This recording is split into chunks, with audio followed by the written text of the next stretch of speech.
Un petit mot maintenant sur la réaction entre un acide et une base qu'on va noter AH1 pour l'acide et A2- pour la base, c'est-à-dire qu'on a le couple AH1/A-1 et le couple AH2/ la base A2-. Bien sûr, l'acide du premier couple réagit avec la base du deuxième couple pour former la base conjuguée de l'acide 1 et l'acide conjugué de la base 1, ce qui est résumé dans une équation bilan de ce type. En fonction des situations, cette réaction peut être totale ou limitée. Limitée, on utilise la double flèche. Réaction totale ou quasi-totale ou quantitative, on utilise la flèche simple dans le sens direct de gauche à droite. Et justement, ce qui va permettre de savoir si on a une réaction totale ou une réaction limitée, c'est la valeur de la constante d'équilibre. Plus la constante d'équilibre va être grande, plus la transformation aura tendance à être totale. Les deux couples coexistent en solution. Donc, on va exprimer pour le premier couple la constante d'acidité numéro 1, qui est A1- fois H3O+ en concentration à l'état final, donc à l'équilibre, divisé par la concentration en acide faible restant. Pour le deuxième couple, on va écrire Ka2 égale A2- fois la concentration en H3O+, divisé par la concentration en acide numéro 2 restant, le tout en état d'équilibre. Et puis, très important pour la démonstration et la compréhension, c'est que comme c'est la même solution, la concentration en H3O+, c'est la même que celle-ci. Il ne peut y avoir qu'une seule valeur de concentration pour une espèce chimique en solution, et par ailleurs, c'est la même valeur de pH, puisque pH égale moins log de H3O+ à l'équilibre.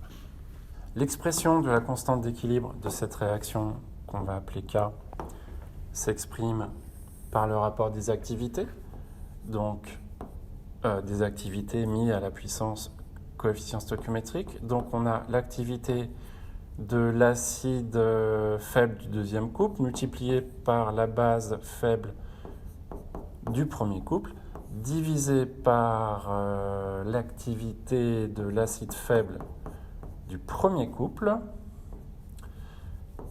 multiplié par l'activité de la base faible du couple numéro 2. Tout ça, puissance 1, puissance 1, puissance 1, puissance 1, puisque les coefficients stoichiométriques valent 1. Bon, on ne le voit pas sur fond blanc, le bleu, c'est pas dramatique. Nous n'avons que des espèces dissoutes, donc c'est aussi égal au produit des concentrations. Donc concentration en AH2 fois la concentration en A1- divisé par la concentration en A2- fois la concentration en AH1, l'acide faible du premier couple.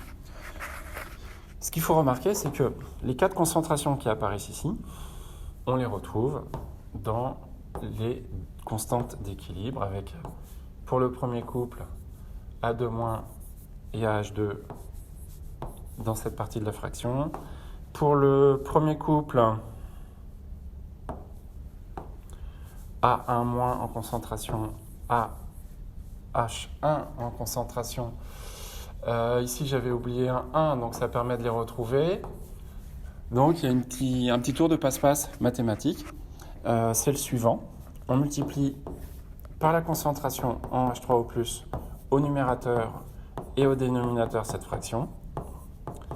Et on réorganise l'écriture en mettant un H3O+ avec le deuxième couple et l'autre H3O+ avec le premier couple. Et en faisant en sorte que H3O+ soit au même étage de la fraction que la base faible. Donc ça va nous donner ici, ça va nous donner que la constante d'équilibre, c'est égal à une première fraction fois une deuxième fraction, La première fraction, ça va être AH2, donc concentration de l'acide faible du deuxième couple, divisé par la concentration en base faible du premier couple fois H3O+. La deuxième fraction, ça va être... je me suis emmêlé. Ici, c'était à 2. Donc, si on reprend comme il faut, pardon, je vais mettre au propre. Donc ici, c'était A2. Là, ça va être le premier couple. Donc, on a la base faible du premier couple fois H3O+, divisé par la concentration en acide faible du premier couple. Et on reconnaît les constantes d'acidité. À un détail près, ici, c'est la constante d'acidité du premier couple. Et ici, c'est l'inverse de la constante d'acidité du deuxième couple. Donc, ça permet d'écrire que la constante d'équilibre de cette transformation, c'est la constante d'acidité du premier couple divisée par la constante d'équilibre du deuxième couple. Et c'est l'examen de la valeur de la constante d'acidité qui va nous permettre de dire si la réaction est quantitative, donc quasi totale ou considérée comme totale, ou si la réaction est limitée lorsque la constante d'acidité est trop faible. Ce qu'on peut retenir, c'est que une base forte réagit totalement avec l'eau et a fortiori va réagir avec une espèce qui est plus acide que l'eau. Donc une base forte va toujours réagir totalement avec un acide faible, puisqu'elle réagit déjà totalement avec l'eau. De même, un acide fort réagit totalement avec l'eau, donc un acide fort va réagir totalement avec une base qui est plus forte au niveau basique que l'eau.